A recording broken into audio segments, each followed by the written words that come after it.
Kevin's life takes a dramatic turn as the Night King reveals his true potential and prepares him for an impending battle.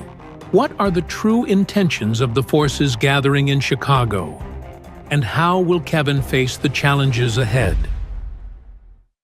I know what you're thinking. The Night King slowly walked over to Kevin and patted him reassuringly on the shoulder. Don't waste your energy worrying about it right now. Remember that this has been going on since long before you were born. Your priority right now is to learn as much as you can about herbal medicine and build up your own power. You are our only hope. The Night King sounded very earnest as he gave Kevin this advice. I understand what I need to do. Kevin seemed to come back to life and he had a gleam in his eye. It's not about accomplishments. I want you to practice and train so that you can protect yourself. The Night King was as straightforward with Kevin as he could be. Kevin was stunned to hear him say that. This wasn't going to be easy. The Night King sighed as he straightened his coat and started to walk toward the elevator.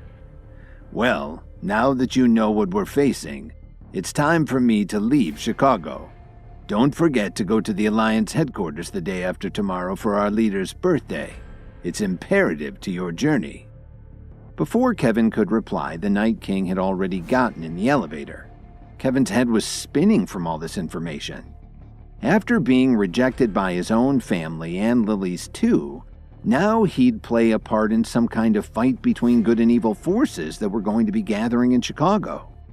Just as he closed his eyes, his phone rang. The caller ID showed that it was Professor Colt. Kevin quickly answered. Is everything okay? Why are you calling me so early in the morning? You think that 9 o'clock is early? Professor Colt said with a smile. Don't forget that the herbalism contest will be held at noon today. Whatever you're doing right now, you need to drop it and get over here by 10. I'll be waiting for you at the campus entrance. Kevin sprang up from the sofa and assured her that he'd get there as fast as he could. Kevin drove to campus in record time and spotted Professor Colt standing by the school's main entrance. She was wearing a bright red dress. How could he possibly miss seeing her? You got here faster than I could have ever imagined. Are you secretly a superhero? Professor Colt walked over to Kevin and greeted him with a smile. I wouldn't think of letting you down. Kevin was also grinning. That's enough chit-chat. Come along with me. A lot of people will be attending the contest. If we don't hurry, we're bound to get stuck in a traffic jam. Professor Colt turned around and walked towards the parking lot. Where will the contest be held, Professor? Kevin asked suspiciously.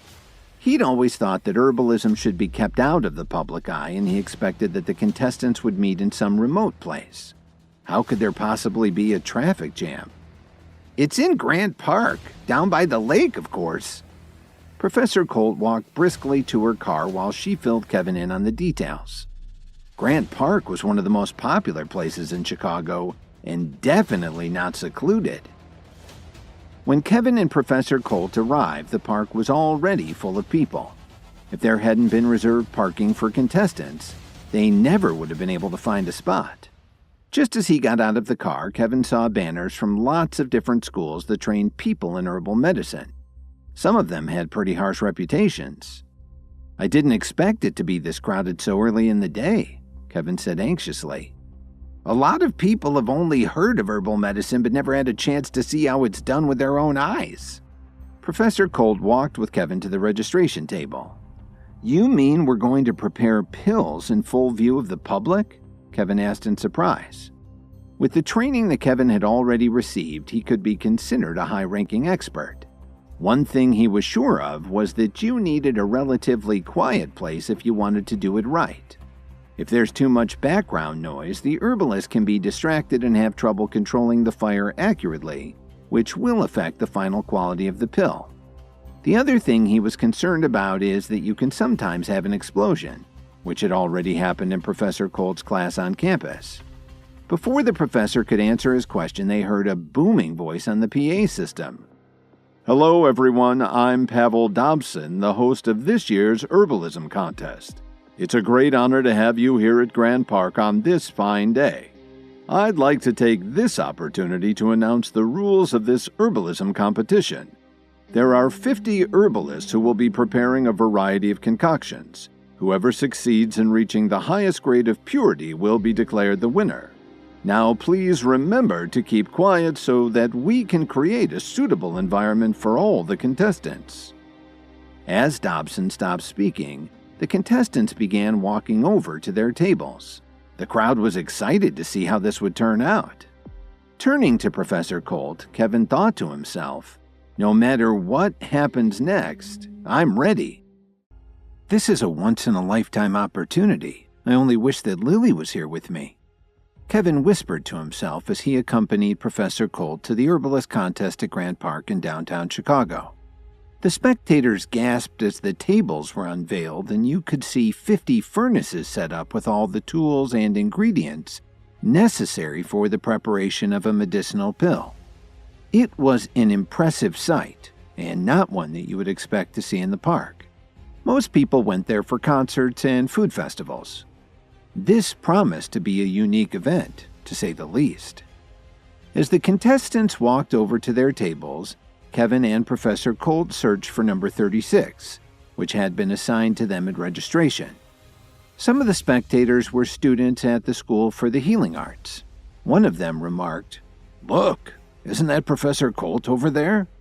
Their companion replied, "I think you're right. What's she doing here?" But then someone else said, "Hey, who's the man standing next to her? Holy, I think it's that guy who married into the Jones family." As usual, this brought laughter from the other students. They just didn't recognize Kevin's potential. Doug Butler and Sherwin Blair were also there, and they were immediately jealous of Kevin. "I didn't expect to see that Professor Colt's assistant," Doug said in surprise. "She probably took pity on him. What else would he be doing here?" Blair said with a laugh. What they didn't know was that Dalton Steele was also there, and he heard everything they were saying. He walked quickly over to Blair and glared at him menacingly. "If you're here to watch the contest, go ahead and watch. But if you're here for anything else, you can get the hell out of here. I don't want to hear a peep from you for the rest of the day." Dalton harshly reprimanded the whole group. They all knew who he was, and they also knew his reputation. Blair was afraid of getting Dalton angry again, so he chose to keep the rest of his comments to himself. But in the front row, there was someone in a VIP seat giving Kevin an icy look like she wanted to kill him. She'd been to the Williams family mansion recently. When she was invited to attend the herbalism contest, she agreed right away without thinking twice about it. Kevin attends the herbalist contest with Professor Colt, sparking jealousy and ridicule from his peers. However, Dalton Steele intervenes, silencing the critics. What secrets is the mysterious woman in the VIP section hiding, and what does she want from Kevin? Is that Kevin Williams, the outcast from the Williams family? Then she wondered, how could a like him be allowed to take part in such a serious competition? It's absolutely shameful. But since the contest was already in full swing and so many people were watching, this wasn't a good time to get even with Kevin. That would have to wait. Each of the contestants began choosing ingredients and starting fires so that they could refine their pills at just the right temperature. "Kevin, bring me those 2 ingredients over there." Professor Colt pointed at 2 containers as she started to adjust the flame under the large bronze pot. "Professor Colt, are you going to prepare the Metamorphosis Pill?" Kevin asked in a low voice after he handed her the materials. "Oh, have you heard of the Metamorphosis Pill?" Professor Colt's tone contained a hint of surprise. "I've read about it in an old book." Kevin was lying to her. In fact, not only did he know how to prepare the pill, but he also knew just how powerful the medicine was. It could make someone immediately jump an entire level of training. But there were 2 conditions that had to be strictly followed. First of all, it could only be used before someone had reached a certain level of development. And you could only take 1 pill in your entire lifetime. If you took more, it would have a reverse effect and you'd never be able to make any more progress for the rest of your life. That was very important to keep in mind. Kevin remembered reading that it wasn't a very advanced process, but it was good for someone who was still learning herbalism. Professor Colt didn't speak anymore. She just focused on controlling the flame under the big pot. All of a sudden, Kevin's nose twitched. He could smell that the medicine in the bowl was becoming extremely unstable. "Professor Colt, do you think that the temperature might be a little too high?" Kevin wrinkled his eyebrows as he reminded her to watch the flame. "It's okay. This is a very special recipe, and the ingredients need to be at a very high temperature or none of the chemicals can be extracted from them." Professor Colt smiled as she explained to Kevin what she was doing. "No, Professor, the medicine has already started to get unstable. You'd better turn down the heat a little bit."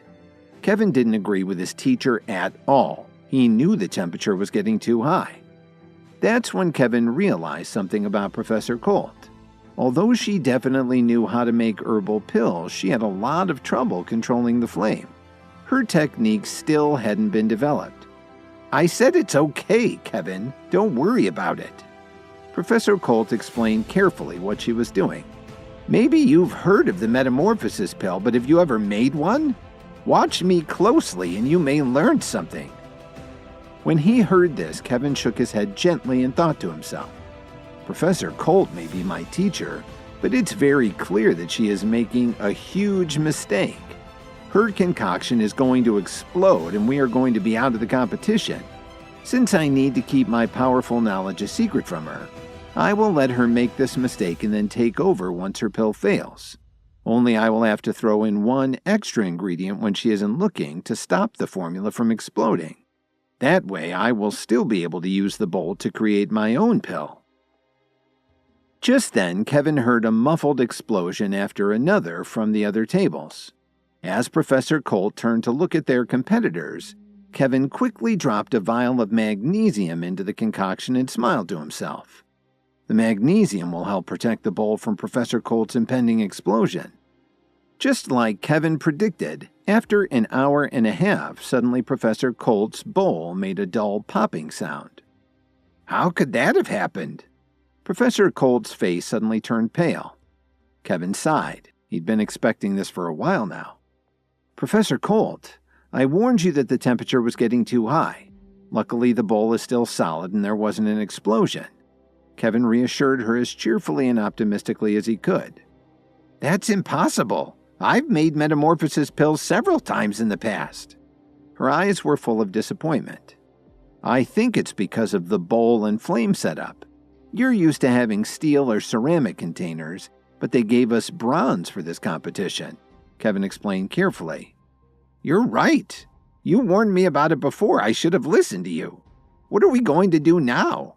Professor Colt looked around in a panic, especially when she saw that some of the other teams had already finished making their pills. Even though the herbalism competition is held every year, this was the first time Professor Colt had taken part in it, and she was really looking forward to doing well. If it ended in failure, she was certainly going to be very sad for a long time. "Professor Colt, I have an idea. Why don't you let me make the pills instead of you?" Kevin smiled and tried his best to sell her on the idea. In fact, he was also eager to have this opportunity to train. After all, the only way to make any progress was to practice. This would be a great chance for Kevin to hone his skills. Professor Colt was stunned at Kevin's suggestion and immediately began to struggle with the decision. Could Kevin really do it? The contest would be over in less than half an hour. "Please, let me have a try, Professor. Since your concoction failed, you're a little psyched out right now. Even if you had another 2 hours, you probably wouldn't be able to do it. If I give it a try, we still have a glimmer of hope." Kevin knew that he could win this competition. He just had to convince her to give him a chance. Professor Colt wasn't sure what to do. Herbalism wasn't something to take lightly, and Kevin was just her assistant. She hoped to compete in other events in the future. What would they say if they knew she'd let her assistant take over? Besides, there was hardly any time left.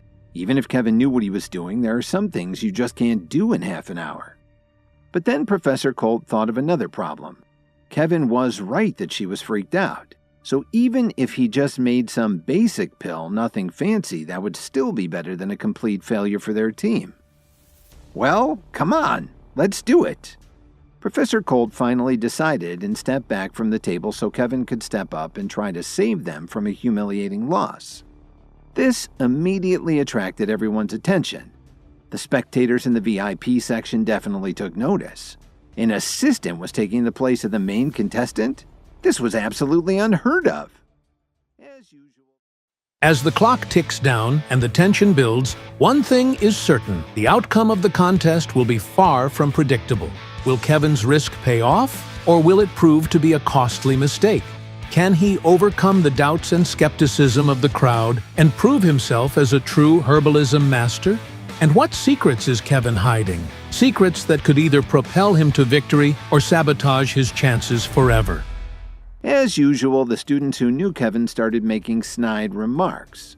Hey, Kevin's taking over for Professor Colt. What the heck's he going to do? Just showing off again, another student commented. They all started laughing hysterically. But when they saw Dalton's fierce eyes sweeping over the group, everyone quickly shut their mouths. At one of the tables, there was a puff of red, yellow, and blue smoke, and the woman who'd been working on the pill reached in and pulled out her creation. The host, Pavel Dobson, announced cheerfully, "It's unbelievable. Contestant number 10 has actually produced a youth pill. They say that it can make you look 20 years younger. I may have to try that one myself." There were a lot of oohs and ahs from the spectators. Who wouldn't like to take something like that? Wayne Ford, one of the VIP attendees, commented to another, "You have an excellent student there, Richard. As I recall, you were able to do things like that when you were her age." "You're too kind, Wayne. I was just lucky back then." But you could tell that Richard Swinton was very proud of his student. Suddenly, there was a lot of commotion at the contestants' tables. A purple cloud was floating over one of the bowls. "It looks like your student is really good too. That's a very impressive display," Richard said in surprise. The other distinguished guest also commented on Wayne's success in training his student. They were all certain that Wayne's student would win first place in the competition. What a great success that would be. Wayne Ford tried to remain calm, but he was very excited at the possibility and the fame that it would bring to his student and his school. Kevin saw what was going on and smiled slightly. Then he took several deep breaths to calm himself down as much as possible so that he could focus. He had to come up with something in 25 minutes and do well enough to place in the top 3. So whatever he did had to turn out just right. After quickly running through all the herbal recipes he knew in his mind, Kevin came to a decision. He reached out and grabbed about 20 different ingredients and laid them on the table in front of the preparation bowl. One of the spectators said very loudly, "What the heck is he doing?" Suddenly all eyes were on Kevin. All the people who had been mocking Kevin earlier were nudging each other and wondering what he was up to. If he succeeded, they were certainly going to look like fools. Sherwin Blair and Doug Butler were watching this with their mouths hanging open in surprise. By now, all the distinguished guests in the VIP section were whispering to each other as they watched what Kevin was doing with great interest. What would happen now that an assistant had traded places with one of the contestants? One of the VIP spectators, a woman who was seated higher than everyone else, was wondering if Kevin actually had enough time to come up with a pill. Kevin got right to work and cleaned his professor's failed attempt out of the bowl. Then he immediately relit the flame so that the bowl could be heated properly before he added the ingredients. He took a deep breath and yelled, "Let's go!" As they watched Kevin add all the ingredients to the bowl, they began whispering to each other. Some of them were convinced that he would fail miserably. How could he possibly accomplish anything with so little time? Others thought that Professor Colt was secretly helping him. He obviously didn't have the skill to do this all by himself. What really shocked them was that he was putting so many ingredients together at the same time. After all, it's not like he was cooking stew. Professor Colt and the woman who was sitting in the high position both frowned as they watched him. The other contestants also had strong doubts, and it showed in their eyes. One of the basic rules for an herbalist was to treat each ingredient differently and only work with them one at a time. Otherwise, the chemicals in the herbs could affect each other and your pill would be worthless. If you really screwed up, the concoction could even explode. But Kevin didn't care about any of these things at all. He adjusted the flame so the temperature in the herbalism furnace climbed higher and higher. As the entire contraption began to tremble, Kevin got a wild look in his eyes and slapped the sides of the bowl. As he pulled the lid off of the brass bowl, the air pressure from the heated contents made the ingredients float in the steam above it. "What the heck is this guy trying to do?" they all wondered. Little did they know that Kevin had more knowledge than all of them combined. Looking at his formula, Kevin smiled to himself. This is for sure the best way to win the contest. Kevin was rushing to prepare an herbal pill in less than half an hour after Professor Colt's recipe had been ruined with too much heat. The entire audience was astonished to see him mixing the ingredients as they floated in the steam above the large bowl. "It's a shame that Professor Colt trusted him to take over, and now he's making a fool of himself," one of the onlookers remarked. Other people who were watching this could be overheard making similar comments. All of a sudden, the audience roared in surprise as they saw a blue cloud appear over the table where a competitive contestant from the East Coast school was working. It was very beautiful, and for the experts who were watching, it was a sign that someone may have won the contest by making an incredibly difficult and powerful pill. Of course, the rest of the audience members had no idea what they were looking at. They were just impressed by the spectacle and started cheering for the contestant who had done such an awesome job. Everyone thought that this would certainly earn her first place. The experts who were watching this were pleased, but at the same time they were a little worried. Although the competing groups seemed to have a good relationship, they were actually keeping an eye on each other the whole time. They were afraid that any powerful young herbalists in the other groups could pose a threat to their own organizations. Just then, Austin Swift, another contestant from the same region, popped the lid off his bowl and removed some bluish-purple pills that seemed to be glowing. Austin started to smile broadly in spite of being so exhausted from the effort. The MC announced to the crowd, "It looks like Austin Swift has succeeded in producing some very colorful pills. What's the name of the pill? What effect does it have?" He was hoping to inform the crowd, none of whom had any idea what was going on. Now there were two herbalists who looked like they would take first and second place. Kevin's steam concoction seemed to be forgotten as Austin leaned into the microphone and explained, "It's the reset pill. In less than a minute, it can clear your mind of all negative emotions." But Austin's tone was very arrogant, as if he'd already won first place and he was better than everyone else. No one noticed how the mysterious woman who was sitting in what looked like an umpire's chair at a tennis match suddenly sat up straighter to pay attention to what Kevin was doing. It was like Austin's accomplishment meant nothing at all. Kevin was actually stirring and manipulating his ingredients as they floated in the cloud of steam above his bowl. When the crowd saw the woman's reaction, they looked to see what had drawn her attention, and that's when they noticed what Kevin was doing. Until then, they weren't really interested in him, figuring he was just wasting everyone's time by being there. However, the experts who were watching knew that Kevin's technique was simply amazing. They could see his intense focus and his ability to control the rare herbal ingredients. Please subscribe to the Pocket FM YouTube channel and press the bell icon for instant notification. Check out our channel for more such exciting shows.